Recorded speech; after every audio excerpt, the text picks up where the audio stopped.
முதல்வர் படைப்பகங்கள் சென்னையில் சென்னை பெருநகர மாநகராட்சியின் சார்பில் 10 இடங்களிலும், சென்னை பெருநகர வளர்ச்சி குழுமத்தின் சார்பில் 22 இடங்களிலும் இந்த படைப்பகங்கள் அமைப்பதென்று திட்டமிடப்பட்டு மாண்புமிகு முதல்வர் அவருடைய திருக்கரங்களால் இதுவரையில் 3 படைப்பகங்கள் திறக்கப்பட்டிருக்கின்றன.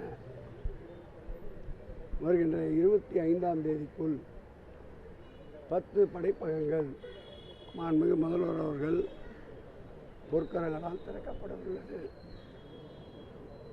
இந்த படைப்பகத்தை பொறுத்தளவில் அதிக அளவு தனியார் படைப்பகங்கள் மற்றும் கோவர்க்கிங் பிளேஸுக்கு பொருளாதார ரீதியாக அதிக செலவுடையதை மாண்புமிகு தொகுதியுடைய சட்டப்பேரவை உறுப்பினர் நம்முடைய கலைஞர் பெயரை கொண்ட கருணாநிதி அவர்களும் இந்த மாவட்ட செயலாளர் வேலு அவர்களும் மாண்புமிகு முதல்வருடைய கவனத்திற்கு கொண்டு சென்றதன் அடிப்படையில் 15 கோடி ரூபாய் செலவில் இந்த படைப்பகம் தற்போது உருவாக்கப்பட்டு வருகிறது. வருகின்ற 25ஆம் தேதிக்குள் இது மக்கள் பயன்பாட்டிற்கு, மாணவ செல்வங்கள் பயன்பாட்டிற்கு அர்ப்பணிக்கப்படும். இடைக்கால பட்ஜெட் தாக்கல் பண்ண போகிறாங்க.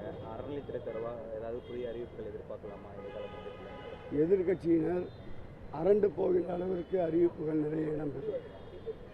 அன்புமணி ராமதாஸ் அவர்கள் நேற்று பேசும்போது திமுக கூட்டணி வலுவான கூட்டணி கிடையாது, அதிமுக கூட்டணி தேசிய ஜனநாயக கூட்டணி வந்து தமிழ்நாட்டில் 200 தொகுதிகளுக்கு மேலே வெற்றி பெறுங்கிற ஒரு நம்பிக்கை சொல்லியிருக்காரு. திமுக கூட்டணியில் ஆளே இல்லைங்கிற விமர்சனத்தையும் வச்சிருக்காரு. உடைந்த கட்சியின் ஒரு பாகமாக இருக்கின்ற அன்புமணி பேசுவதற்கெல்லாம் பதில் சொன்னால் சரியாக இருக்காது. முதல்வர் பொய் சொல்வதையே சொல்லியா இருக்காரு. 7% என்பது நாங்கள் இது பண்ணதுங்கிற மாதிரி எடப்பாடி பழனிசாமி பேசியிருக்காரு. எடப்பாடி பழனிசாமி ஹரிச்சந்திரனுக்கு அடுத்த வீட்டில் குடியிருந்தவர். அவர் வாயிலிருந்து உண்மை தவிர எதுவுமே வராது. பொய்யிலே பிறந்து பொய்யிலே வளர்ந்த புலவர் பெருமான் தான் எடப்பாடி பழனிசாமி. அவருடைய கட்சியிலிருந்து தற்போது வெளியேறி இருக்கின்ற நம்முடைய கூப்பா கிருஷ்ணன், செங்கோட்டையன் போன்றவரிடம் கேட்டால் அவருடைய வண்டவாளம் தண்டவாளத்திற்கு கருத்து கேட்க சென்றவர்களை நீங்க ஆட்களை வைத்து அடிச்சிட்டீங்கன்னு ஆதவர்ஜனாவும் நிர்மல்குமார் அவர் சொல்றதை நீ அப்படியே பேசக்கூடாது. என்ன நடந்த பப்ளிக்கும் தாவக்காக தான் சண்டை. எந்த ஊடகமாவது நீங்கள் பொதுமக்கள் பாதிக்கப்பட்டு தாக்குதலுக்கு உள்ளாக்கப்பட்டு ராஜீவ்காந்தி மருத்துவமனையில் சிகிச்சை பெற்று வருகிறார்கள். அதை குறித்து யாராவது பேட்டி எடுத்து போட்டீர்களா? வெறும் அவர்கள் சொன்னதையே பதிவு செய்கிறீர்கள்.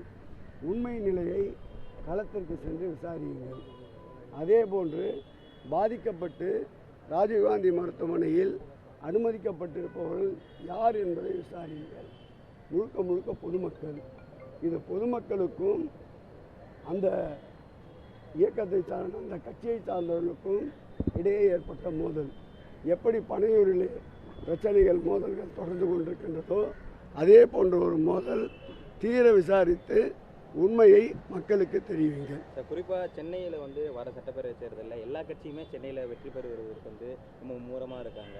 சென்னையில் திமுகவின் இருவர்ண கொடி தான் பட்டொலி வீசி பறக்கும். கிழக்கு சூரியன் உதிக்கின்ற இடம். ஆகவே சூரியனை சின்னமாக கொண்டிருக்கின்ற இந்த இயக்கம்தான் சுடரொளி வீசி பறக்கும். செயின்ட் ஜார்ஜ் கோட்டை என்னாலும் எங்கள் முதல்வர் வசம். அது எந்த சக்தியாலும் தடுக்கும். சென்னையில் அனைத்து தொகுதிகளுமே திமுக 22 தொகுதிகளிலும் மாண்புமிகு முதலமைச்சர் அவர்களுடைய வெற்றி கொடிதான் பறக்கும். பாமகவுடைய பிரிவுக்கான திமுக தான் அப்பாவே ஒழுங்காக வச்சுக்க தெரியல. அவர் ஒரு கட்சி வேறு வச்சிட்டு இருக்காரு. அதுக்கு வேறு கேள்வி கேட்டுனா அதுக்கு வேறு பதில் சொல்லின்னு இருக்கணும். கதறாருங்க. அவர் பாவமாக இருக்கு அவரை பார்த்தா. கருத்து கேட்புங்கிற பிரச்சனை மக்கள் மீது தாவேக்கனார் தாக்குறாங்கிறத எடுத்துக்கலாம். இல்லை, நீங்கள் போய் உண்மையை விசாரிங்கன்ற. ராஜீவ்காந்தி மருத்துவமனையில் 3 நபர்கள் மகளிர் தாய்மார்கள் அனுமதிக்கப்பட்டிருக்கிறார்கள். அவர்களை சென்று கேளுங்கள். அவர்கள் கட்சியை சார்ந்தவர்களா பொதுமக்களா? அவர்களும் வந்தவர்கள் என்ன பேசினார்கள்? வந்தவர்கள் அந்த பகுதியை சார்ந்தவர்களா? வந்தவர்களுடைய தோற்றங்கள் எப்படி இருந்தது? இதையெல்லாம் அவர்களும் விசாரித்து உண்மையை வெளிக்கொண்டு வருங்கள். இது போன்ற செயல்களை வைத்து தங்கள் இயக்கத்திற்கு கலர் மெருகேற்ற துடிக்கின்றார்கள். அதற்கு நாமும் சேர்ந்து விளம்பரம் கொடுக்க தயாராக இல்லை. உண்மையை அறிந்து நீங்கள் அதை ஊடகத்திலே வெளிக்கொண்டு வாருங்கள். அப்படியே கலைப்போங்க. நன்றி.